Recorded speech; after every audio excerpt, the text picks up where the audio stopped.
plunge the depths where I could make my bed, but I never went hide and seek. You're so good at finding me, only lost in the mystery of the depth of your love. Knowledge is too wonderful for me, and I can't even understand it. Such knowledge is too wonderful for me. Oh, and I can't comprehend it, but I know you see. Oh, this I know you see.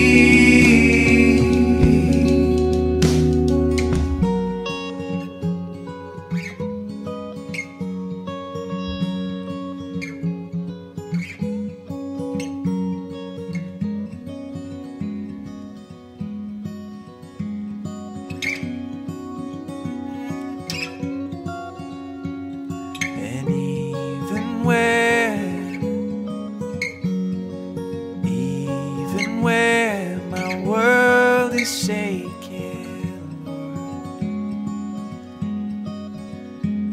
Lord, your hand will hold me still. Even where my world is shaking, your hand will hold me still.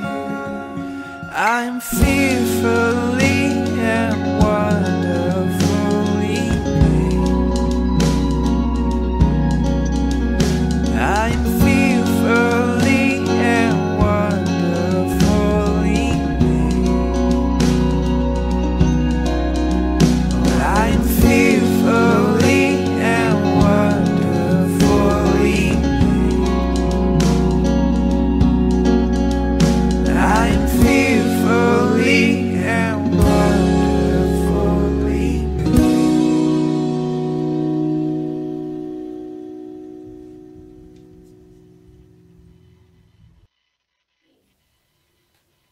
Olá, meus queridos irmãos, mais um estudo, da nossa Escola Bíblica Dominical. Nesse trimestre estamos tratando, como tema esperança em meio à quarentena, quando nós estamos passando por esses momentos difíceis, mas não podemos perder a esperança. E a nossa esperança é Jesus Cristo. E mesmo em meio a esses problemas, nós estamos aqui firmes na fé, confiantes no Senhor, nos seus cuidados. E nós estamos assim, mais uma vez, para ministrar assim a palavra do nosso Deus nessa escola bíblica. E vamos orar ao Senhor pedindo a sua orientação. Eu desejo aos irmãos a paz, graça e paz da parte de Deus Pai e da de nosso Senhor Jesus Cristo. Vamos orar ao Senhor, agradecendo por mais essa oportunidade, suplicando pela nossa lição nesta manhã. Senhor nosso Deus, nosso querido Pai que estás nos céus, santificado seja o teu nome. Nós te louvamos, Pai amado, por mais este momento, esse privilégio de nós estarmos compartilhando a tua palavra, por cada um que está conosco nesta manhã. Que o Senhor venha abençoar a cada um de teus servos, a cada irmão, a cada amigo, a cada pessoa, Senhor, que estejam neste momento juntos conosco, para estarmos assim compartilhando da tua palavra. Muito obrigada por este momento, abençoa-nos e fala conosco, em nome de Jesus. Amém. E glórias a Deus. Meus queridos, hoje a nossa aula tem como título Ainda Não É o Fim. Um título muito sugestivo para esse tempo, né? Ainda não é o fim. E quem escreveu essa lição foi o pastor Washington Roberto Nascimento, da Igreja Batista Sião. E nós vamos estar lendo a nossa leitura, que vai estar norteando a nossa lição nesta manhã, Marcos capítulo 13. Como sempre eu gosto de falar com os amados, que nós tenhamos uma caneta na mão, um caderninho para anotar. Afinal de contas, é a palavra de Deus que nós estamos estudando e isso é muito importante, porque depois a gente pode estar recorrendo, estudando com mais, lendo com mais reflexão, mais devagar, entendendo aquilo que a palavra de Deus tem para nós. É Marcos capítulo 13. E o título da nossa lição, como eu falei, Ainda Não É o Fim. Então, vamos estar lendo aí a palavra do nosso Deus com a permissão dele. Marcos, capítulo 13. E saindo ele do templo, disse-lhe um dos seus discípulos: Mestre, olha que pedras e que edifícios. E respondendo Jesus, disse-lhe: Vês estes grandes edifícios? Não ficará pedra sobre pedra, que não seja derribada. E assentando-se ele no Monte das Oliveiras, defronte do templo, Pedro e Tiago e João e André lhe perguntaram em particular: Dize-nos, Senhor, quando serão essas coisas? E que sinal haverá quando todas elas estiverem para se cumprir? E Jesus, respondendo-lhes, começou a dizer: Olhai que ninguém vos engane. Porque muitos virão em meu nome dizendo: Eu sou o Cristo, e enganarão a muitos. E quando ouvirdes de guerras e de rumores de guerras, não vos perturbeis, porque assim deve acontecer, mas ainda não é o fim.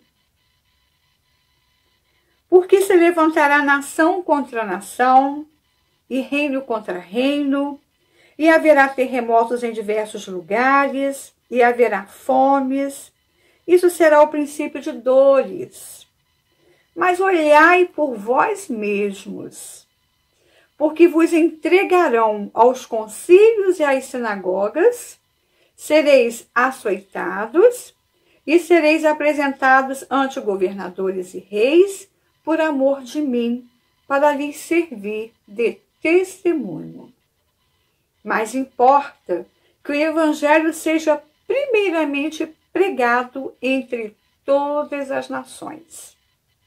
Quando, pois, vos conduzirem para vos entregarem, não estejais solícitos de antemão pelo que haver de dizer, mas o que vos for dado naquela hora, isso falai.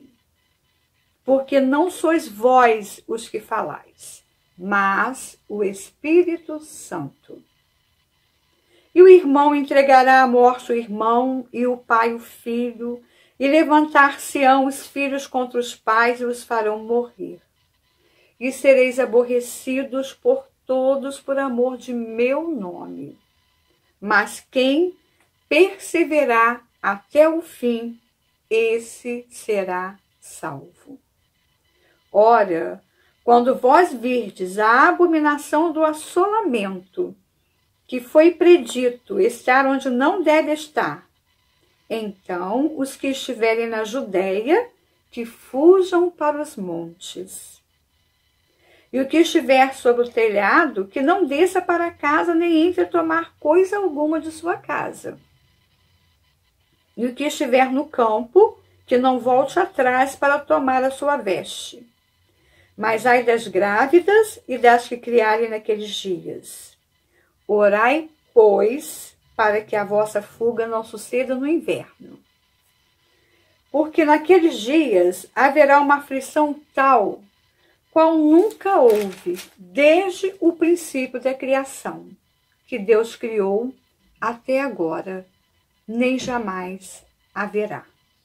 que se o Senhor não abreviasse aqueles dias, nenhuma carne se salvaria, mas por causa dos escolhidos que escolheu, abreviou aqueles dias.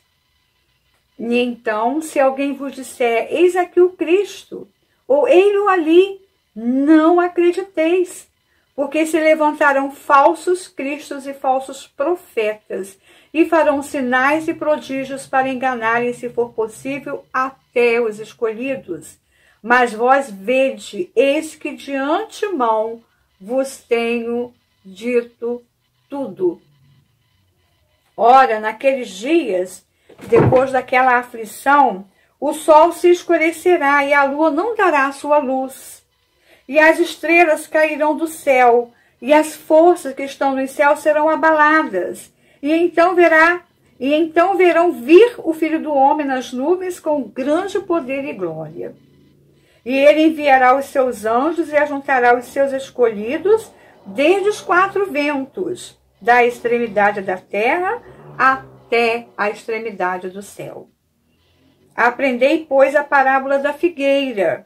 Quando já o seu ramo se torna tenro e brotam folhas, bem sabeis que já está próximo o verão.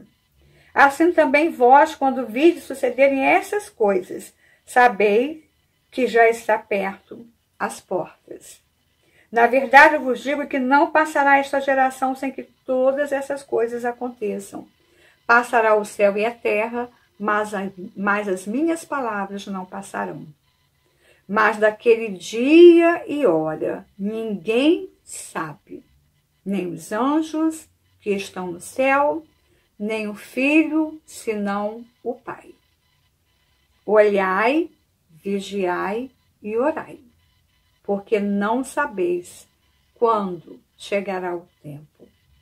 E como se um homem partindo para fora da terra, deixasse a sua casa, desse autoridade aos seus servos e a cada um a sua obra e mandasse ao porteiro que vigiasse. Vigiai, pois, porque não sabeis quando virá o Senhor da casa. Se à tarde, se à meia-noite, se ao cantar do galo, se pela manhã. Para que, vindo de improviso, não vos ache dormindo. E as coisas que vos digo, digo-as a todos. Vigiai. Vigiai. Um texto bem esclarecedor, quando os discípulos de Jesus ficaram vislumbrados com aquela maravilha de templo, que edifício, que coisa majestosa, que coisa linda. Era uma arquitetura assim, deslumbrante mesmo. E os seus discípulos saíram dali maravilhados com aquela obra, com um templo tão lindo. Era o lugar onde as pessoas se reuniam para adorar a Deus. E eles ficaram maravilhados e o Senhor Jesus vira para eles e fala: vocês estão vendo isto? Não ficará pedra sobre pedra que não seja derribada. E Jesus começa a falar ali para os seus discípulos o tempo do fim. O que aconteceria, o que antecederia esse tempo do fim. Então, o autor que escreveu essa lição, ele fala que Jesus, ao sair do templo, ele ouvindo os seus discípulos admirado, então ele diz: não ficará aqui pedra sobre pedra. Esse templo não foi o primeiro templo feito por Salomão, mas foi o segundo templo, onde foi construído. Mais tarde, ele foi destruído pelo Império Babilônico e depois, no período persa, foi reconstruído aquele templo. E a beleza do templo de Jerusalém era inquestionável.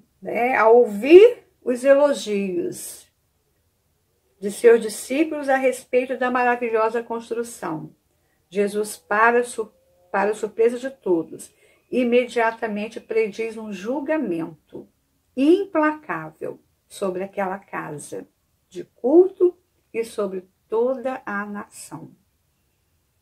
toda a nação, como nós vimos lá em Marcos 13, versículo 2. Ao predizer essas coisas, né, ao profetizar dessa maneira, Jesus se alinha aos profetas do Antigo Testamento, que fala sobre a destruição em Jerusalém, né? E nenhum lugar de culto, meus queridos, nenhum lugar de culto, nenhum ritual religioso e nenhum calendário eclesiástico poderá substituir o nosso relacionamento pessoal com o nosso Deus, né? Onde, marcado por um coração quebrantado e contrito, um culto em espírito e em verdade. Deus é a única fonte de nossa segurança e paz. Não é o edifício, não é a construção, não é a arquitetura. É Deus. A única fonte de nossa segurança e da nossa paz. O templo, o culto que ali acontecia, a nação, tudo isso havia de se transformar em um ídolo, uma veneração, uma idolatria. Precisamos tomar cuidado para que o mesmo não aconteça conosco. Os meios não podem se transformar no fim. O fim é Deus, o alvo é Deus. Não podemos colocar, por exemplo, o lugar santo, o santuário, o templo, né, como algo mais especial do que o nosso Deus. Porque isso pode ter como um fim uma idolatria, adorar aquele lugar. Não, nós adoramos Deus em espírito e em verdade. Os discípulos ficaram tão impressionados com a palavra profética de Jesus que lhe fizeram várias perguntas. Quando Jesus falou, né, profetizou sobre aquilo que não ficaria pedra sobre pedra, que tudo seria destruído, né, e eles ficaram assim, começaram a perguntar, fazer 3 perguntas a Jesus. Quando será a destruição do templo? A segunda pergunta foi, quando será a sua vinda com poder e glória? E a terceira pergunta foi, quando será o fim do mundo? Quando será o fim do mundo? As respostas de Jesus a essas perguntas requerem um cuidado especial, pois elas se encontram entrelaçadas, tecidas juntas. Os eventos mencionados nesse texto parecem um só, pertos um do outro, mas são como montanhas em perspectiva no horizonte distante. Jesus está chegando ao final de seu ministério. Quando Jesus estava ali com seus discípulos, ele estava chegando ao final de seu ministério. Ele estava para ser entregue, para ser morto pelos judeus, né? Então, qualquer tentativa por parte dos judeus contra Roma teria uma resposta implacável. E Jesus fez a leitura correta de todo o drama político e religioso de seus dias. Tudo seria destruído. Há mais de uma dezena de imperativos neste capítulo 13 de Marcos. E eles revelam não apenas as respostas de Jesus para as perguntas acima citadas, mas o seu cuidado pastoral para com sua igreja. Ele responde a seus discípulos não somente, né, a destruição de tudo, mas o cuidado que eles deveriam ter para estarem vigilantes e orando, para que eles não fossem enganados pelos falsos profetas, pelas falsas doutrinas. Isso era o cuidado pastoral para com a sua igreja. Muitas das vezes eu falo, o bom pastor é Jesus. Pode ser que haja pastor bom, mas o bom pastor é Jesus. Eu aprendi isso com a irmã e professora Simara. Ela, na época que eu fiz teologia, ela dava aula de português.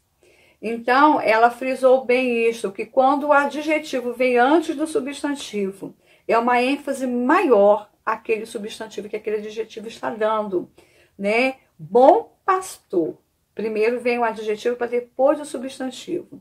E essa qualidade, ela só se adequa, ela só se identifica com o nosso próprio Jesus. Há pastor bom, mas o bom pastor é Jesus. Ele mesmo se auto-identificou. Eu sou o bom pastor e dou a minha vida pelas minhas ovelhas. Então, aqui no capítulo 13, nós vamos ver também o cuidado pastoral de Jesus para com os seus discípulos. E aí o autor desse estudo, ele vai estar dividindo esse estudo em 4 tópicos muito importantes. O primeiro deles, ele vai falar: tenham cuidado para que ninguém engane vocês. É muito triste ser enganado, mas muita gente tem sido enganada ao longo da história porque tem acreditado nos sinais de seus dias, como sendo os sinais mencionados aqui por Jesus: guerras, rumores de guerras, terremotos e fome. Esses sinais aconteceram e acontecem em diferentes períodos da história. À luz da Bíblia, o período conhecido como os últimos dias teve o seu início quando Jesus ascendeu aos céus, né? Os anjos falaram: olha, por que vocês estão olhando para o céu, olhando Jesus indo para o céu? Esse Jesus que vocês estão vendo subir, um dia ele vai descer, né? Então, esses últimos dias já começou a contar a partir daquele momento que Jesus foi, né, ascendeu-se aos céus. Né? Precisamos tomar cuidado para não sermos enganados. É por isso que precisamos conhecer bem a palavra de Deus. Não se precipite em dizer que Jesus vai voltar amanhã só porque hoje houve um tremor de terras ou rumores de guerras. Precisamos ter muita cautela, irmãos. Né? O próprio Jesus falou que nem os anjos, né, nem o Filho, o próprio Jesus sabia, né, o fim, quando ele estaria voltando, quando Jesus, né, iria voltar, mas somente aquele dia e hora, somente o Pai sabia. Né? E quem somos nós para saber e predizer? Está perto. Né? Perto vai sempre estar. Né? É por isso que nós temos que estar vigilantes e orando. Vigiai e orai. Né? Então, temos que ter esse cuidado. Né? Porque está acontecendo essa pandemia, está todo mundo dizendo: é o fim do mundo. Nunca vivemos um tempo desse. Né? Essa quarentena, esse isolamento, né? Um vírus tão terrível que a ciência ainda não conseguiu descobrir, né, esse poder tão mortal que esse vírus tem. Né? Mas tenhamos cautela, irmãos. Não vamos ficar apavorados nem com medo. Vamos ficar firmes no Senhor e vigilantes. E em oração. Né? O segundo tópico que o autor vai dizer aqui para nós é: tenham cuidado na hora do sofrimento.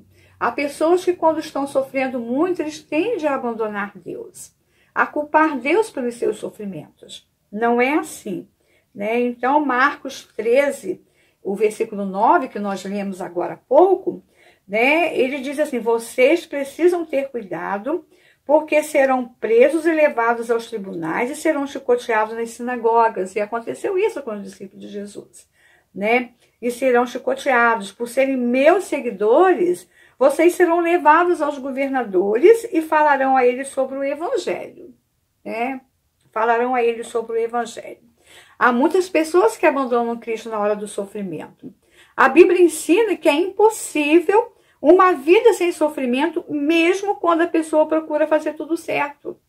Jesus, mais do que qualquer outro, nos ensina como enfrentar a dor e a perseguição sem se desviar do caminho do Senhor.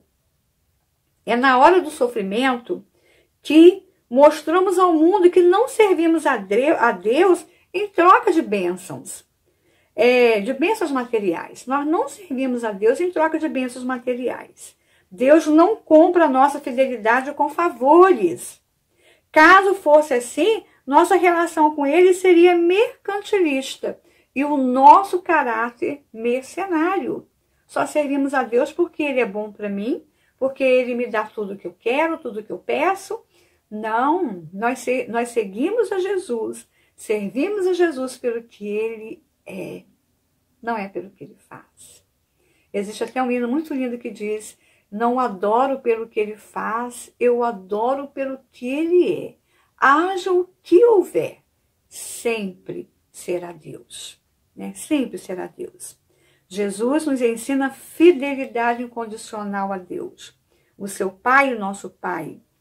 Perseverança na fé, na adversidade, é o que se espera dos seus seguidores. Em um momento que rejeita Jesus Cristo, em um mundo que rejeita Jesus Cristo, precisamos estar preparados para enfrentar a perseguição como algo inevitável. A melhor maneira de fazê-lo é vivermos cheios do Espírito Santo. Por isso, Jesus nos diz, não se preocupem quando a hora da perseguição chegar. Digam aquilo, né? Aquilo que digam o que Deus lhes der para dizer. As palavras que disserem não serão de vocês mesmos, mas virão do Espírito Santo. Ele colocará na sua boca aquilo que você tem que dizer. Isso é maravilhoso. Ele nos capacita quanto ao falar e quanto ao fazer. O terceiro tópico, ele vai dizer, tenham cuidado de aprender e saber o que o texto ensina.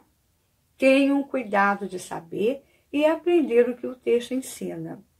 E aí está lá em Marcos 13, de 28 a 29. Aprendam, pois, a parábola da figueira. Assim também, quando virem acontecer essas coisas, saibam que o tempo está perto, né? Ele fala da parábola da figueira. Quando vê que estão nascendo os ramos, as flores estão vindo, vocês sabem que está perto o verão. Então, quando vocês virem muitas coisas acontecerem muito próximas uma das outras, né, está perto o fim. Mas não, esse perto de Deus pode ser longe para nós. Por quê? Porque o crono de Deus, o tempo de Deus não é o mesmo nosso de 24 horas. A palavra de Deus diz que para Deus um dia pode ser 1000 anos. E 1000 anos pode ser um dia. O crono de Deus, ou seja, o tempo de Deus não é o mesmo nosso, né? O povo de Deus está sendo destruído porque lhe falta conhecimento. Tenham cuidado de aprender e saber o que o texto ensina. Isso está escrito em Oséias. Oséias, vocês podem anotar aí, capítulo 4, versículo 6. O povo de Deus está sendo destruído porque lhe falta conhecimento.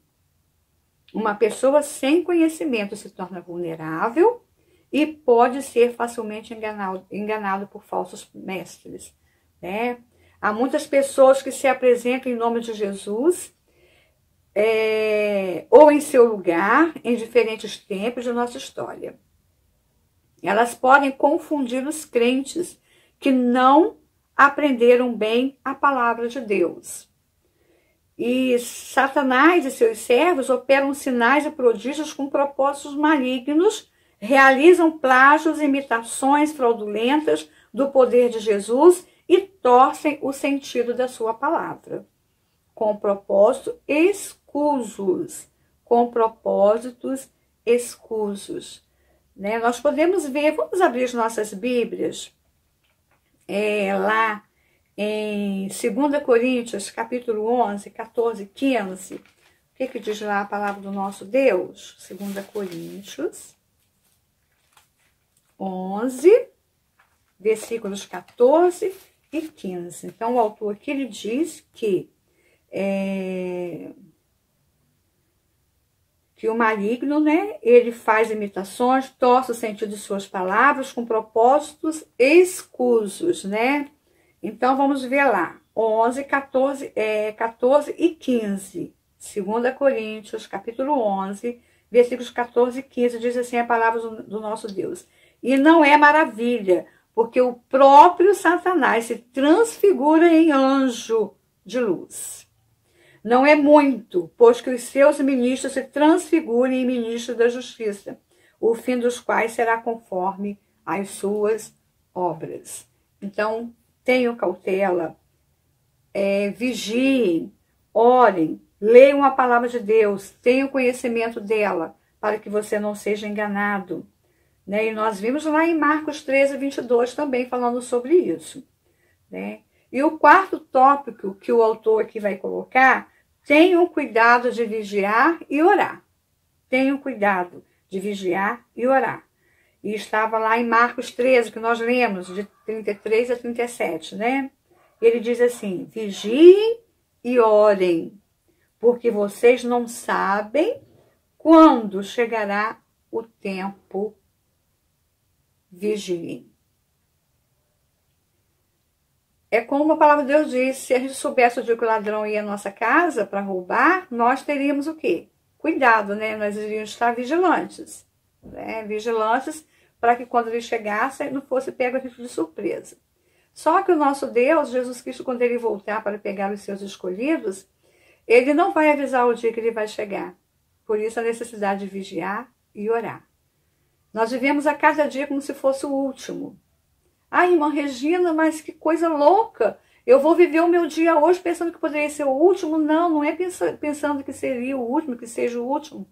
Mas é com aquele cuidado na nossa vida cristã, de zelo com a palavra de Deus, de zelo com a fidelidade a Deus, né? De zelo assim, de gratidão a Deus por aquilo que Ele é para nós. Nós vamos viver cada dia na sua presença. Isso é vigiar e orar, né? A cada dia em sua presença nós estamos vigiando, né? Nós não podemos dar brecha para o inimigo. Não podemos dar brecha para o inimigo, muito pelo contrário. Nós temos que dar brecha para o nosso Jesus Cristo. Está sempre na nossa vida, assim, de maneira muito especial, de maneira abundante, plena na nossa vida, né? Vigiem e orem, porque vocês não sabem quando chegará o tempo. Vigiem. Não há como exagerar no valor de vigiar e orar. Não há como exagerar, irmãos. Isso daí é uma necessidade que nós temos que fazer e não tem exagero nisso.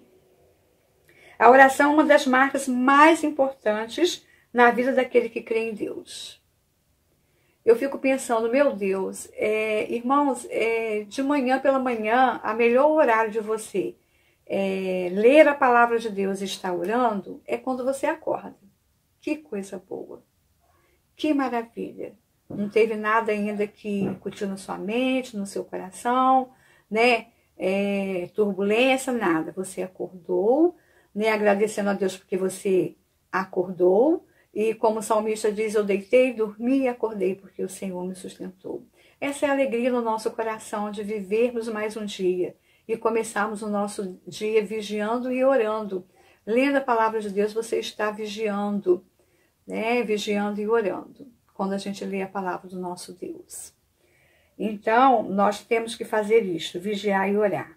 Então, não há como exagerar no valor de vigiar e de orar. A oração é uma das marcas mais importantes na vida daqueles que creem em Deus. A oração revela a nossa dependência de Deus e a nossa fé no caráter dele como provedor, né? Ele é a fonte que supre todas as nossas necessidades. Vamos ver em Filipenses? Os irmãos podem abrir aí Filipenses 4, versículo 19, né? Que diz desse suprimento de Deus nas nossas necessidades.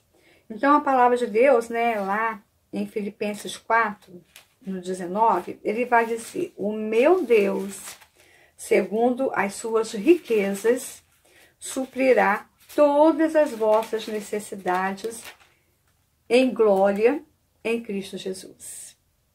O meu Deus, segundo as suas riquezas, suprirá todas as vossas necessidades em glória por Cristo Jesus. Ele suprirá todas as nossas necessidades.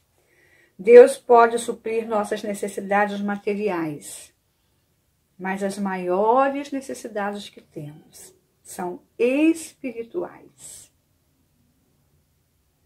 Muito mais importante do que esse suprimento material do nosso Deus é o suprimento espiritual. Ele fala aqui, por exemplo, ele vai suprir o amor em um mundo cheio de ódio, né? Esperança em um mundo sem esperança, alegria, paciência, sabedoria. Para tanto, é muito importante vigiar e orar. São duas coisas que precisam andar juntas. elas precisam andar juntas nas nossas vidas, irmãos. Elas precisam acontecer em todo o tempo. Vigiar é em todo o tempo, né, irmãos? A gente não pode dar bobeira em todo o tempo. Elas precisam acontecer em todo o tempo, com perseverança, para que possamos estar em pé na presença do nosso Deus, do nosso Jesus Cristo, no dia da sua volta. Para que nós sejamos o quê? De pé.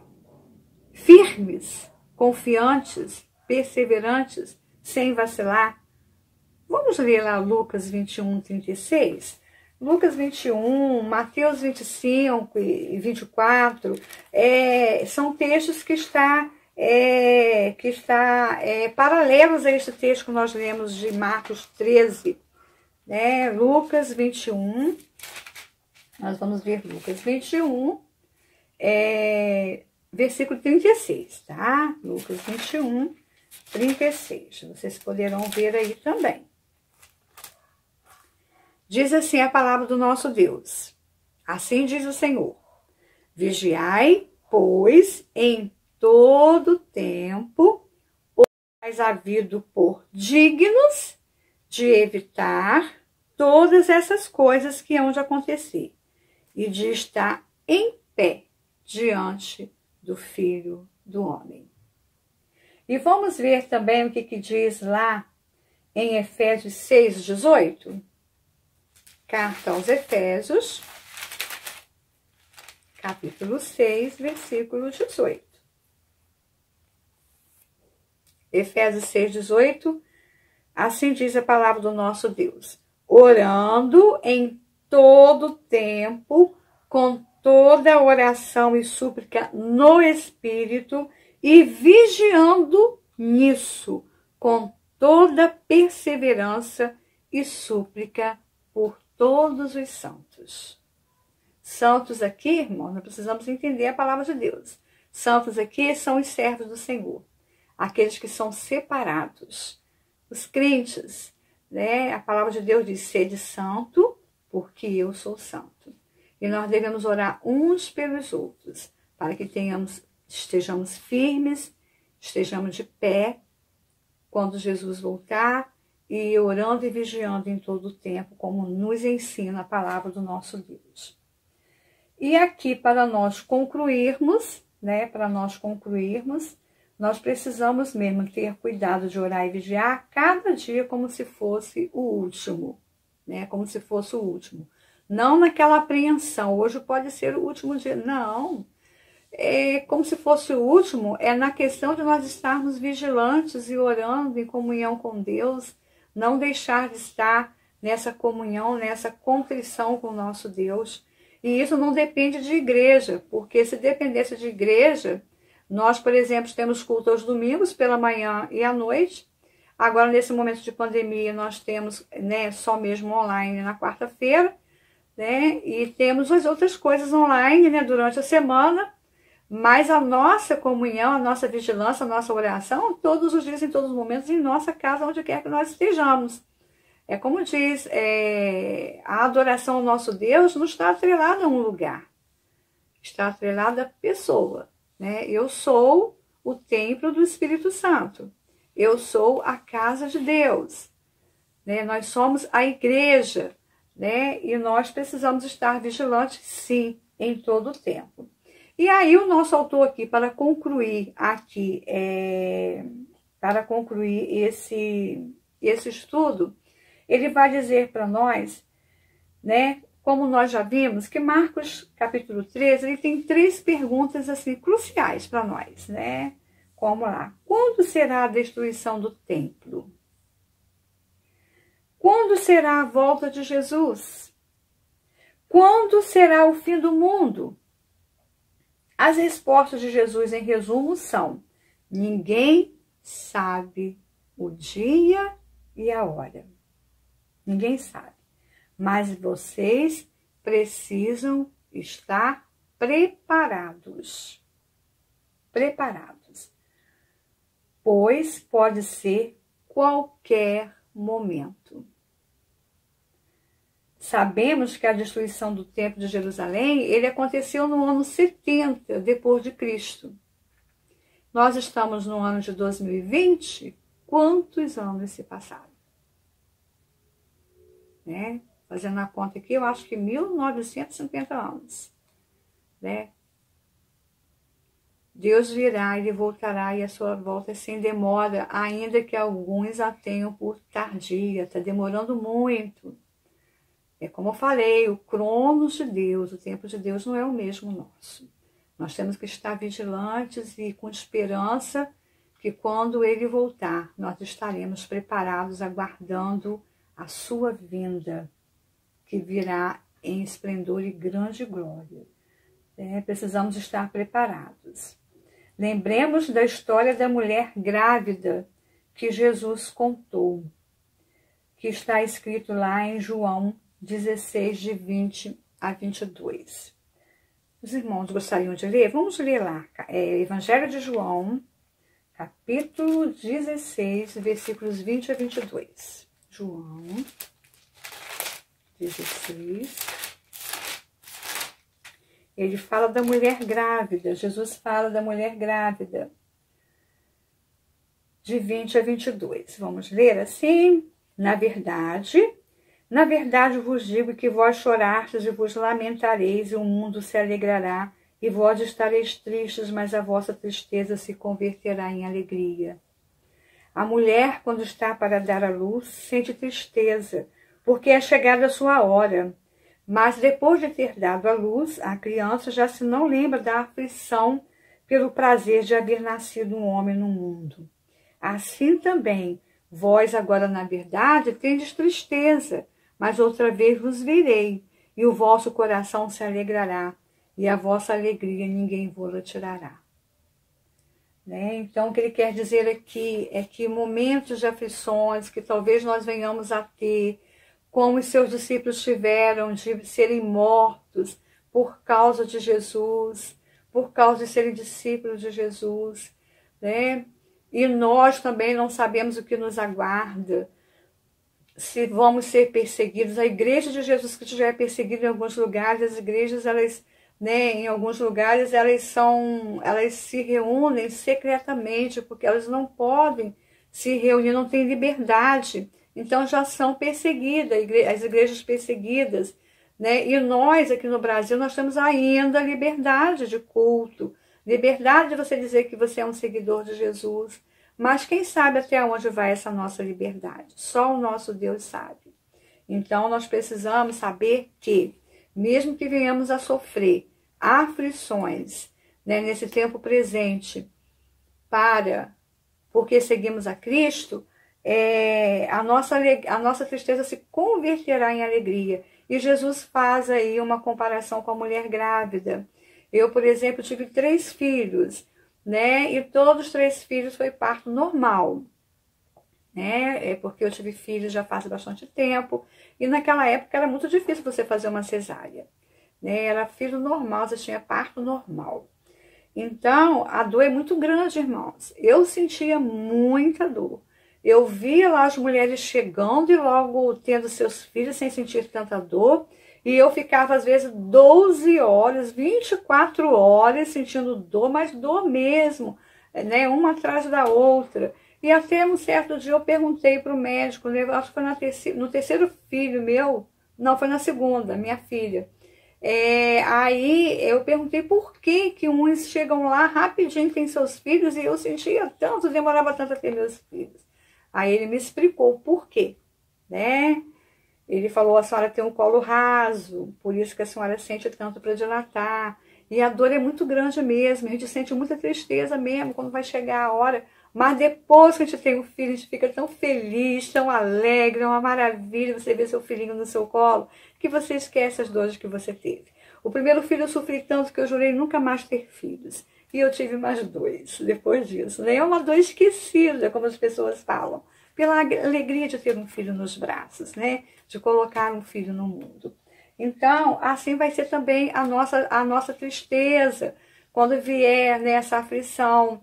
Depois, a alegria é tão grande na volta de Jesus, o seu gozo com Jesus, que você vai esquecer de todas aquelas aflições, de todos aqueles sofrimentos, né? Compensa servir a Jesus, compensa seguir a Jesus. Os seguidores de Jesus compartilham com ele das mesmas perseguições e sofrimentos, né? Missão e morte, não apenas da glória, da ressurreição e da vida eterna. Habitaremos com ele um novo céu e uma nova terra. Essa é a promessa do nosso Deus, né?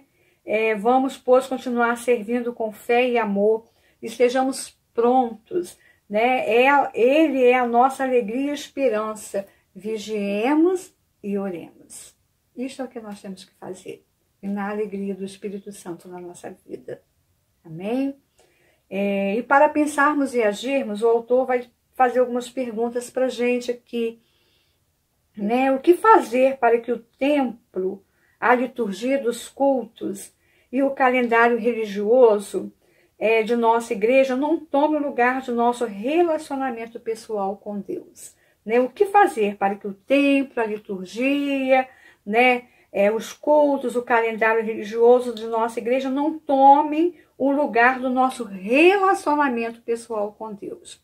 Eu, quando li essa pergunta aqui do autor, eu lembrei do nosso querido irmão Valdir Chagas. Ele sempre, né, nosso irmão que operou esses dias catarata, tá bem, graças a Deus, e ele sempre dizia assim, eu achava até um pouco estranho, mas ele tinha toda a razão. Às vezes nós estamos tão ocupados com as coisas de Deus que não temos tempo para Deus. E é o que acontece. Muitos programas, muitas agendas, muitas coisas no trabalho do Senhor, e o momento seu com Deus a sós, esse relacionamento pessoal, você deixa de lado. Você às vezes não tem tempo para ele, né? E é uma grande verdade. Então nós não podemos deixar que todos esses compromissos, né, esses agendamentos, esse calendário religioso, tome o lugar do nosso relacionamento pessoal com Deus, que é de estar orando, lendo a sua palavra, estar juntinho com Ele, buscando nele a força necessária para nós caminharmos neste mundo tão difícil. Por que algumas pessoas, a pergunta 2, ele pergunta, por que algumas pessoas são seduzidas por falsas doutrinas e falsos líderes? Você tem aí a sua resposta, né, o seu pensamento, a sua opinião. Por que muitas pessoas às vezes se deixam levar por falsos mestres, né, falsas doutrinas, falsos líderes? Né? Eu penso que às vezes as pessoas querem o evangelho de facilidades, querem o evangelho de bênçãos materiais, não querem sofrer, não querem ter compromisso, né? Que é uma coisa que muitas vezes não tem compromisso, e também eles são levados por falsos mestres porque eles não têm o conhecimento da palavra de Deus. Eles não têm compromisso com a palavra de Deus. Precisamos ter esse compromisso, irmãos, para não sermos levados por falsas doutrinas e falsos líderes.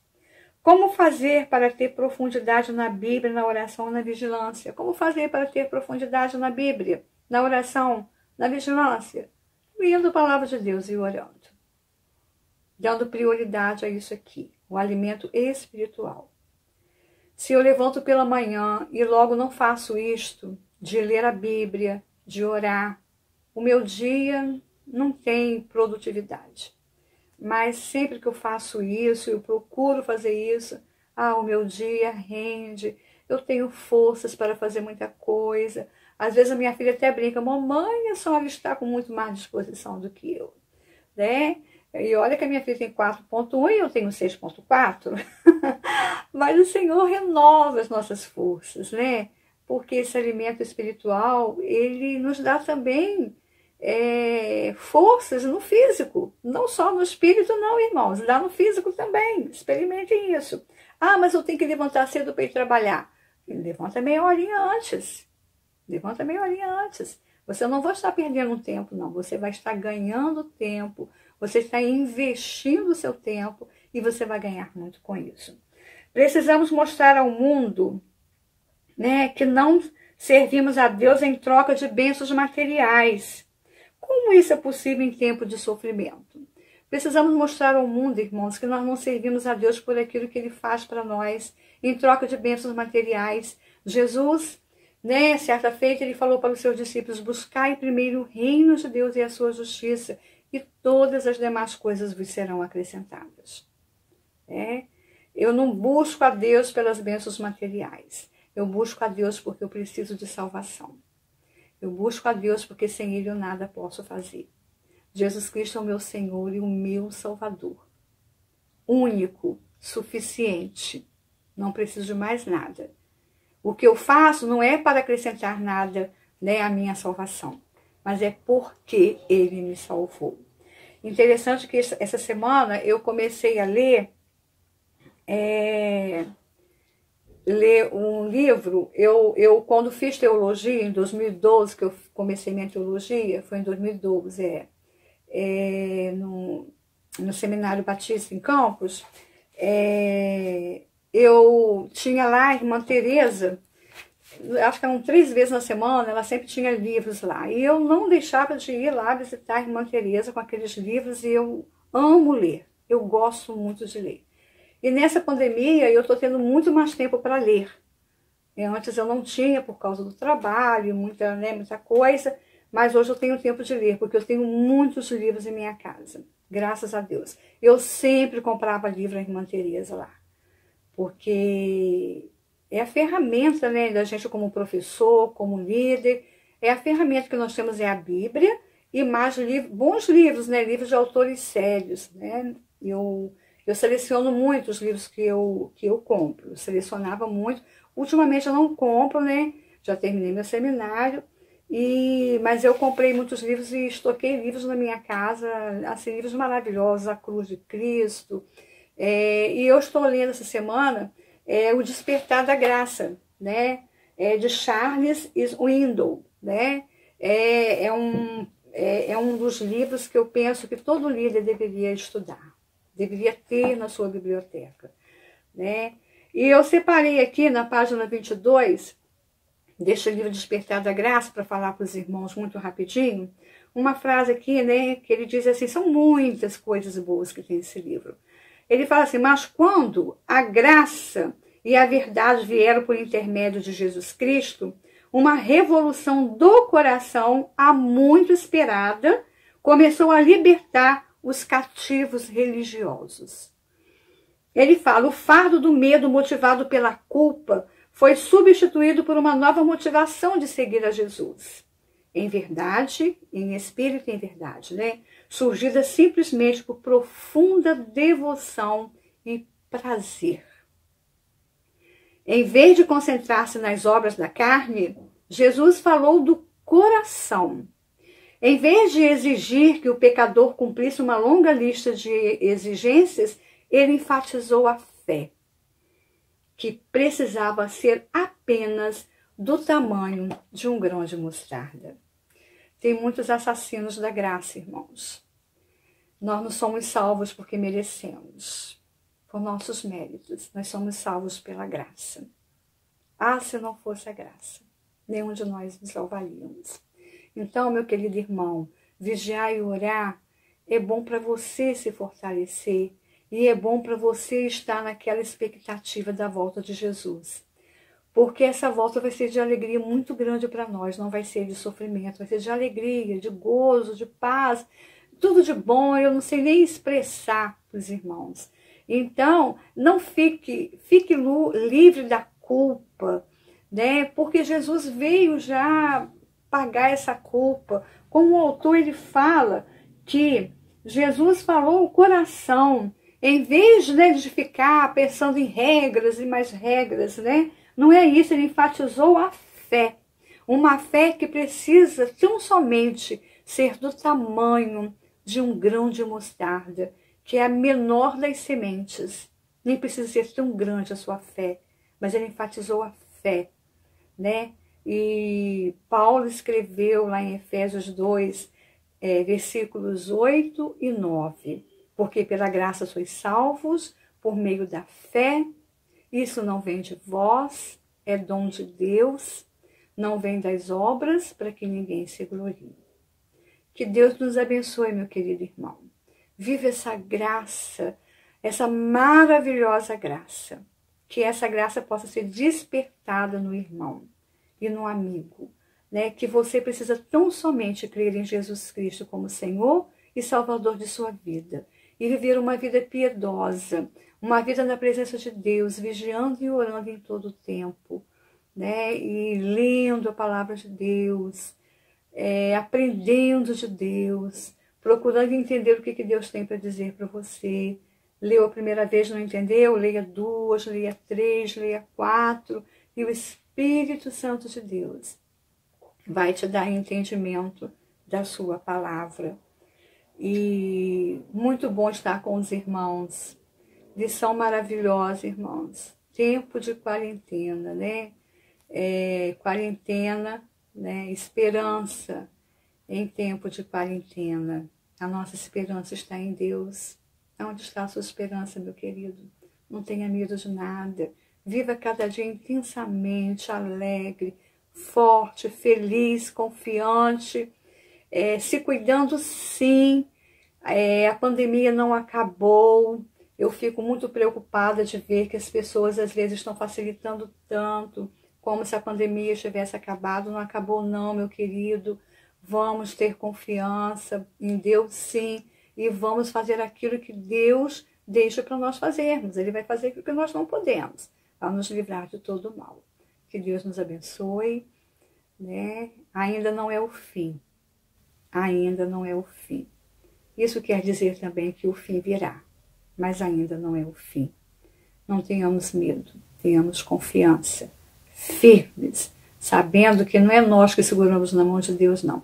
É Deus que segura em nossas mãos e nos sustenta e nos sustém a cada dia para passar esse vale, para passar esses tempos de aflições. Que Deus abençoe o nosso país, que Deus abençoe o presidente, que Deus abençoe a cada ministro, a cada deputado, a cada senador, que haja nos corações desses homens o temor do Senhor, porque o temor do Senhor, diz a palavra de Deus, é o princípio da sabedoria. E sabedoria é tudo que a gente precisa nesse tempo e em todos os tempos para conduzir, seja uma nação, um estado, uma cidade, um bairro, a nossa casa, né, a nossa casa, a nossa vida, e que Deus nos abençoe grandemente, em nome de Jesus. E até uma próxima oportunidade, querendo Deus, de nós estarmos aqui junto com os irmãos. Deus os abençoe. Dê uma semana muito abençoada, com livramentos. Deus abençoe os médicos, toda a equipe médica. Né? Deus abençoe os enfermos. Deus abençoe as famílias que perderam seus entes queridos. Que console com todas as consolações que o Espírito Santo pode dar, em nome de Jesus. Deus abençoe a igreja que confessa o teu nome. Deus abençoe a cada um de nós, as nossas famílias, em nome de Jesus. Amém? Glórias a Deus.